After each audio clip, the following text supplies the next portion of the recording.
সর্বনাশ। আমরা যে সেবা পূজা দিচ্ছি মনের বাসনা পূর্ণ করবার জন্য, সংসারের মঙ্গলের জন্য, দিগো তাই না?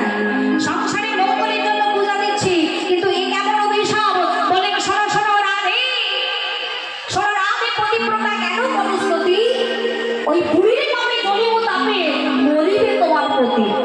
আর আধারে কেঁদে উঠে নাকি, এ কি তুমি কি বলছো, এটা তুমি কি বলছো প্রভু?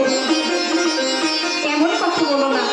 মানে রাধে একবার ভালো করে তাকিয়ে দেখো, ওই অদরে তোমাকে অবিশ্বাস করে, তোমাকে বিশ্বাস করতে না পেরে তোমার শাশুড়ি ননদে ছুটে এসেছে। তাই সেই শাশুড়ির অভিশাপে, শাশুড়ির কারণে তুমি অভিশাপ পাবে। ওই তোমার স্বামী, তোমার স্বামীকে তুমি হারা, তুমি বিধবা হবে। যে এমন কথা বলেছে জটিলা,